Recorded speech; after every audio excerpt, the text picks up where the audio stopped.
नमस्कार दोस्तों, मैं संतोष कुमार आप सभी का श्री स्मार्ट पीएससी एजुकेशन में हार्दिक स्वागत करता हूं। दोस्तों, इस लॉकडाउन की स्थिति में एक बहुत ही बड़ी खुशखबरी आई है।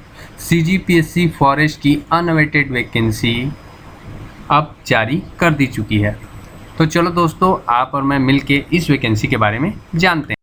दोस्तों, छत्तीसगढ़ लोक सेवा आयोग रायपुर, छत्तीसगढ़ वन सेवा संयुक्त परीक्षा 2020 जिसकी प्रकाशन तिथि है 10/6/2020। दोस्तों, ऑनलाइन आवेदन करने की तिथि जो है 16/6/2020 मध्याह्न 12 बजे से, यानी कि दोपहर के 12 बजे से, जिसकी अंतिम तिथि है 15/7/2020 रात्रि 12 बजे तक, जिसकी लिखित परीक्षा होनी है 20 सितंबर 2020 को। दोस्तों, यहाँ दो प्रकार के पद हैं। पहला है सहायक वन संरक्षक और दूसरा है वन क्षेत्रपाल। तो सबसे पहले हम लोग जानते हैं सहायक वन संरक्षक पद के लिए। दोस्तों, इसमें कुल पद हैं 19, जिसमें से 2 पद बैकलॉग के भी हैं। तो यहाँ पर अनारक्षित के लिए 8 पद निर्धारित किए गए हैं और अनुसूचित जातियों के लिए 3 पद, अनुसूचित जनजातियों के लिए 6 पद, इनके लिए 2 पद बैकलॉग के भी हैं। अन्य पिछड़ा वर्ग के लिए 2 पद। दोस्तों, छत्तीसगढ़ में रहने वाले स्थानीय निवासी की महिलाओं के लिए भी यहाँ पद आरक्षित किए गए हैं, जिसमें से 2 पद अनारक्षित के लिए हैं और 2 पद अनुसूचित जनजातियों के लिए भी हैं। तो वन क्षेत्रपाल के बारे में जानते हैं। दोस्तों, इसकी कुल वैकेंसी है 157, यानी कि 157, जिसमें से अनारक्षित के लिए 66, यानी कि 66 पोस्ट आरक्षित किए गए हैं। अनुसूचित जाति के लिए 19 पद, अनुसूचित जनजातियों के लिए 50, अन्य पिछड़ा वर्ग के लिए 22 पद। वैसे ही इसमें भी महिलाओं के लिए आरक्षण है। 19 पद जो है अनारक्षित के लिए है, अनुसूचित जातियों के लिए 5 पद, अनुसूचित जनजातियों के लिए 15 पद और अन्य पिछड़ा वर्ग के लिए 6 पद। यहाँ दोस्तों कुल पदों की संख्या है 178। तो दोस्तों, इस विज्ञापन में कुछ इम्पॉर्टेंट पॉइंट भी दिए गए हैं जिनको जानना आपके लिए बहुत ही ज़्यादा ज़रूरी है। तो चलो दोस्तों, सबसे पहले हम लोग आवश्यक शैक्षणिक अर्हताओं के जानते हैं। तो दोस्तों, यहाँ साफ साफ लिखा गया है कि अगर आपके पास जीव विज्ञान, भौतिक शास्त्र, रसायन शास्त्र में से कम एक विषय में हायर सेकेंडरी परीक्षा या समकक्ष उत्तीर्ण होना चाहिए, यानी कि आपको 12वीं में इनमें से जीव विज्ञान, भौतिक शास्त्र, रसायन शास्त्र में से कम से कम एक विषय में उत्तीर्ण होना आवश्यक है। और आपका जो स्नातक होगा वो कृषि भूविज्ञान, बागवानी, गणित, सांख्यिकी, कंप्यूटर अनुप्रयोग, वनस्पति शास्त्र, विज्ञान पर्यावरण विज्ञान, प्राणी शास्त्र या फिर इंजीनियरिंग या तकनीकी क्षेत्र में स्नातक होना आवश्यक है। दोस्तों, इसका दूसरा पॉइंट ये भी है कि आपके शारीरिक मापदंड कम से कम न्यूनतम, जैसे आपकी ऊंचाई पुरुषों में 163 सेंटीमीटर होना अनिवार्य है, जो कि महिलाओं के लिए 150 सेंटीमीटर है। इसी का दूसरा पॉइंट है अनुसूचित जातियों के लिए ऊंचाई। पहला जो ऊंचाई था वो अनारक्षित, अनुसूचित जाति और अन्य पिछड़ा वर्ग के लिए था। अब जो ये दूसरी ऊंचाई है, यानी कि 152 सेंटीमीटर, ये केवल एसटी के लिए ही दी गई है, जिसमें एसटी महिलाओं के लिए 145 सेंटीमीटर रखा गया है। दोस्तों, इसमें तीसरा पॉइंट है सीना यानी कि चेस्ट, आपको 79 सेंटीमीटर होना अनिवार्य है, महिलाओं के लिए 74 सेंटीमीटर। दोस्तों, न्यूनतम सीना विस्तार भी 5 सेंटीमीटर से कम नहीं होना चाहिए। महिला एवं पुरुष दोनों के लिए ही ये कॉमन है। 5 सेंटीमीटर आपका सीना का विस्तार होना आवश्यक है। दोस्तों, और शारीरिक क्षमता परीक्षण भी आपका किया जाएगा, जिसके लिए आपको 4 घंटे पैदल चलना है, यानी कि पुरुषों के लिए 26 किलोमीटर 4 घंटे में कंप्लीट करना अनिवार्य है। वहीं महिलाओं के लिए 16 किलोमीटर 4 घंटे में चलना अनिवार्य है। दोस्तों, इसके अगले पॉइंट पे हम आते हैं कि निर्धारित आयु सीमा। अभ्यर्थी की आयु दिनांक 1/1/2020 को 21 वर्ष से कम तथा 30 वर्ष से अधिक ना हो, परंतु छत्तीसगढ़ के स्थानीय निवासी या मूल निवासी को उच्चतर आयु सीमा में 30 वर्ष के स्थान पर 40 वर्ष होगी। दोस्तों यहाँ पर साफ साफ लिखा गया है कि आपकी आयु सीमा 1/1/2020 तक 21 वर्ष से कम नहीं होनी चाहिए तथा 30 वर्ष से अधिक नहीं होनी चाहिए तथा छत्तीसगढ़ के मूल निवासियों को 10 वर्ष यानी कि 40 वर्ष तक आपको एग्ज़ाम देने की छूट दी गई है। दोस्तों यहाँ पर ST SC OBC इन तीनों को भी गवर्नमेंट रूल के अनुसार आयु में छूट दी जाएगी। दोस्तों इसके 5वें पॉइंट पे हम लोग आते हैं। अभ्यर्थी ऑनलाइन आवेदन करने से पहले विज्ञापन में दर्शित आवश्यक शैक्षणिक अर्हताएं एवं आयु के अनुरूप अपनी अर्हता की जांच कर स्वयं सुनिश्चित कर लें एवं अर्हता की समस्त शर्तों को पूरा करने की स्थिति से पूर्णतः संतुष्ट होने पर ही आवेदन पत्र भरें। दोस्तों यहाँ साफ साफ लिख दिया गया है कि अगर आप शैक्षणिक अर्हताएं एवं जो आवश्यक हाइट है, चेस्ट है, ये सभी चीज़ अगर आप पूर्णतः सेटिस्फाई करते हैं तभी आप फॉर्म को भरें, अन्यथा फॉर्म को ना भरें। दोस्तों इसके अगले पॉइंट में हमको बताया जा रहा है कि साक्षात्कार के पूर्व वांछित दस्तावेजों को प्रस्तुत किया जाना। तो दोस्तों जैसे ही आप एग्ज़ाम क्लियर करेंगे आपको इंटरव्यू के लिए कॉल किया जाएगा, तो उस समय आपके पास कौन कौन से आवश्यक दस्तावेज होने चाहिए वो 6वें पॉइंट में विस्तार पूर्वक समझाया गया है।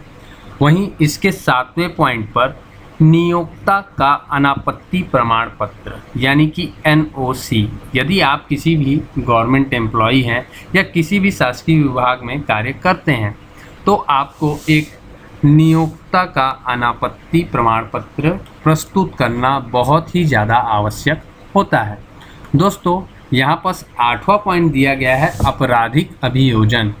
यदि आप कभी भी किसी भी आपराधिक अभियोजन के लिए दोषी ठहराए जाएं होंगे तब आप इस पोस्ट के लिए पूरी तरीके से इस पद के लिए निर्धारित हो जाएंगे। यहाँ और भी पॉइंट दिए गए हैं कि आपको क्या क्या कार्य नहीं करना है, बिल्कुल भी नहीं करना है। दोस्तों अब हम आगे बढ़ते हैं और इसके 90वें पॉइंट पे आते हैं। अनर्हताएँ। यहाँ पर बताया गया है कि आप किस किस कारणवश इस एग्ज़ाम के लिए अनअर्हित हो जाएंगे, जैसे कि आप मेंटली डिस्टर्ब हों या आपकी शारीरिक रूप से स्वस्थ ना हो। ये सब पूरा डिटेल में समझाया गया है, इसको आप पढ़िएगा। मैं आगे चलता हूँ और 10वें पॉइंट की ओर आता हूँ। चयन की प्रक्रिया। दोस्तों यहाँ पर बताया गया है कि किस प्रकार से चयन किया जाएगा या कितने चरणों में चयन किया जाएगा, इसके बारे में हम आगे डिस्कस करेंगे और इसके सिलेबस के बारे में भी जानेंगे। इसके अगले पॉइंट पे आते हैं। ऑनलाइन आवेदन हेतु आवेदन शुल्क। तो दोस्तों यहाँ पर अनुसूचित जाति, अनुसूचित जनजाति एवं अन्य पिछड़ा वर्ग जो कि गैर क्रीमी हों उनके लिए यहाँ पर आवेदन शुल्क 300 रुपये रखा गया है तथा से सभी श्रेणी के लिए एवं छत्तीसगढ़ के बाहरी निवासियों के लिए 400 रुपये का आवेदन शुल्क रखा गया है। दोस्तों इसके 13 नंबर के पॉइंट में बताया गया है कि यात्रा व्यय का भुगतान। यदि आप ST SC या फिर OBC गैर क्रीमी लेयर के वर्ग में आते हैं तो आपको यात्रा व्यय दिया जाएगा। दोस्तों हम लोग आगे बढ़ और परीक्षा की योजना के बारे में जानते हैं। दोस्तों यहाँ पर जो परीक्षा है वो 2 चरणों में होगी। प्रथम चरण में लिखित परीक्षा तथा द्वितीय चरण में साक्षात्कार होगा।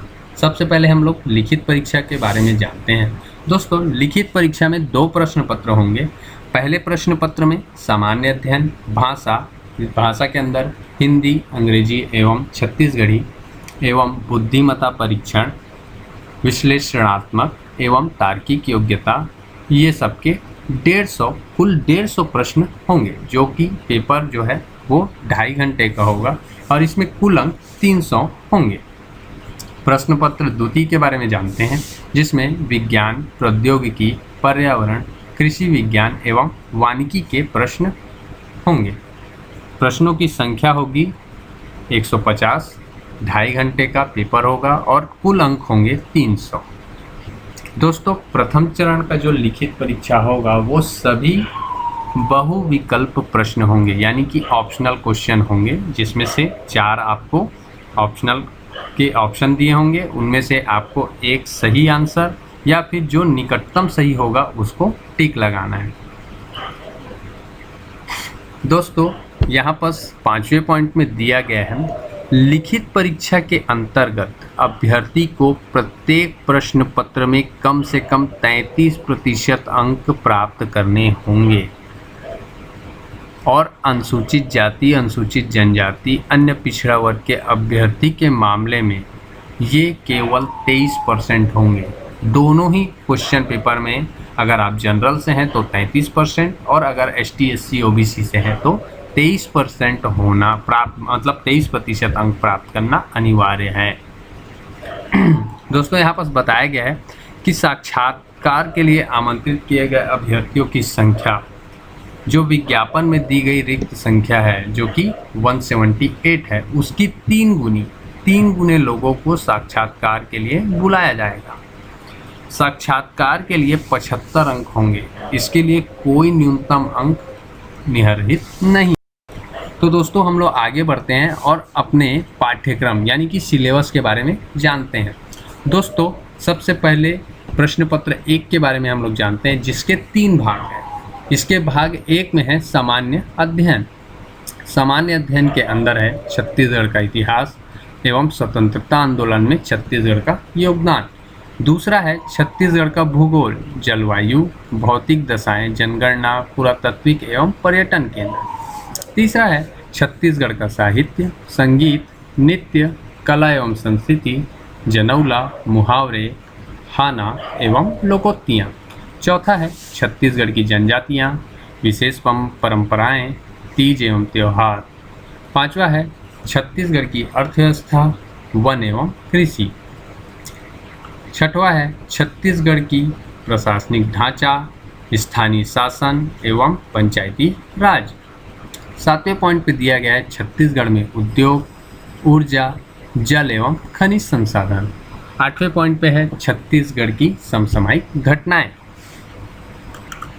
अब इसके भाग 2 पे आते हैं, जिसमें भाषा हिंदी, अंग्रेजी एवं छत्तीसगढ़ी। तो सबसे पहले सामान्य हिंदी, जिसमें भाषा बोध, संक्षिप्त लेखन, पर्यायवाची एवं विलोम शब्द, समुच्चरित शब्दों के अर्थभेद, वाक्यांश के लिए एक सार्थक शब्द, संधि एवं संधि विच्छेद, समसामयिक पदरचना, समास विग्रह, तत्सम एवं तद्भव शब्द, शब्द शुद्धि, वाक्य शुद्धि, उपसर्ग एवं प्रत्यय, मुहावरे एवं लोकोक्तियाँ, जिसमें अर्थ एवं प्रयोग को भी आपको यूज़ करना है, पत्र लेखन, हिंदी साहित्य के इतिहास में काल विभाजन एवं नामकरण, छत्तीसगढ़ के इतिहास एवं उनकी रचनाएं। दोस्तों, यहाँ पर इंग्लिश का भी सिलेबस दिया हुआ है, जो है comprehension, precis writing, rearrangement and correction of sentence, synonyms, antonyms, filling in the blank, correction of spelling, vocabulary and usage, idioms and places, tense, preposition, active voice and passive voice, part of speech, translation, English to Hindi and letter writing. दोस्तों, हमारा तीसरा point है छत्तीसगढ़ी भाषा। छत्तीसगढ़ी भाषा के ज्ञान, छत्तीसगढ़ी भाषा के विकास और इतिहास, छत्तीसगढ़ी भाषा के साहित्य एवं प्रमुख साहित्यकार, छत्तीसगढ़ी के व्याकरण, हिंदी ले छत्तीसगढ़ी और छत्तीसगढ़ी ले हिंदी प्रशासनिक शब्दकोश। दोस्तों, यहाँ हम लोग भाग 3 पे आते हैं प्रथम प्रश्न पत्र के, जिसमें बुद्धिमत्ता परीक्षण, विश्लेषणात्मक एवं तार्किक योग्यताएं, जिसमें पहला है संचार कौशल सहित पारस्परिक कौशल। दूसरा पॉइंट है तार्किक तर्क एवं विश्लेषणात्मक क्षमता। तीसरा है निर्णय निर्माण एवं समस्या निवारण। चौथा है सामान्य मानसिक योग्यता। पांचवा है मूल संख्यात्मक कार्य, सामान्य गणितीय कौशल। स्तर रहेगा 10वीं स्तर का। आंकड़ों की व्याख्या, जिसमें चार्ट, रेखांकन, तालिकाएं, आंकड़ों की पर्याप्तता इत्यादि, इसका भी जो स्तर रहेगा वो रहेगा 10वीं का। तो दोस्तों हम लोग आते हैं प्रश्न पत्र 2 की ओर। प्रश्न पत्र 2 में हमारा भाग 1 है विज्ञान, प्रौद्योगिकी, पर्यावरण, कृषि एवं वानिकी। सबसे पहले पार्ट रसायन विज्ञान। इसमें है रासायनिक अभिक्रिया की दर एवं रासायनिक सामग्री। उसके बाद है कुछ महत्वपूर्ण रासायनिक यौगिक। इसके बाद आता है धातुएं, धातु कर्म, अधातुएं, कुछ महत्वपूर्ण कार्बनिक यौगिक। इसी तरह दूसरा पार्ट है भौतिक विज्ञान, जिसमें है ऊर्जा के स्रोत, प्रकाश, प्रकाश का अपवर्तन, विद्युत और इसके प्रभाव, विद्युत के चुंबकीय प्रभाव, चुंबकत्व आदि। इसमें थर्ड पॉइंट है जीव विज्ञान। जीव विज्ञान के अंतर्गत हम लोग पढ़ेंगे जंतु पोषण, श्वसन, परिवहन, उत्सर्जन, नियंत्रण एवं समन्वय। दोस्तों अब हमारा चौथा पॉइंट आता है, चौथा प्रौद्योगिकी। प्रौद्योगिकी के बारे में पढ़ेंगे विज्ञान एवं प्रौद्योगिकी की राष्ट्रीय नीति एवं नीतियों में समय समय पर होने वाले परिवर्तन, प्रौद्योगिकी के उद्देश्य, भारत का अंतरिक्ष कार्यक्रम एवं प्रौद्योगिकी। इसमें ऊर्जा संसाधन भी पढ़ेंगे, विज्ञान का विकास भी पढ़ेंगे। पांचवा हमारा पॉइंट आता है पर्यावरण। पर्यावरण में 2 महत्वपूर्ण पॉइंट है, जैव विविधता और उसका संरक्षण, और दूसरा हमारा पॉइंट है पर्यावरण प्रदूषण। दोस्तों छठवां और जो कि बिल्कुल नया पॉइंट जोड़ा गया है, कृषि विज्ञान। दोस्तों कृषि विज्ञान के अंतर्गत क्या क्या पढ़ना है वो पूरे सिलेबस पे दिया गया है, इसको आप लोग पढ़िएगा। मैं अगले पॉइंट की तरफ जाता हूँ, जो कि है वानिकी के बारे में भी कई चीज़ बताया गया है कि हमको क्या क्या इसके अंदर कर पढ़ना है।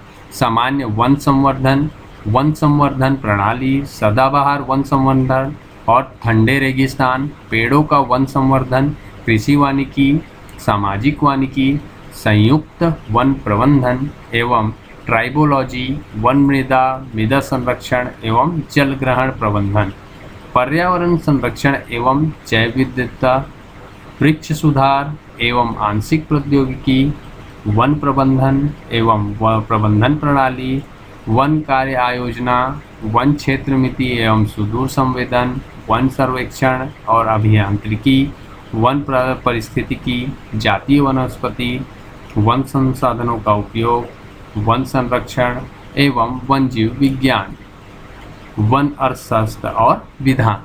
तो दोस्तों ये था पूरा सिलेबस।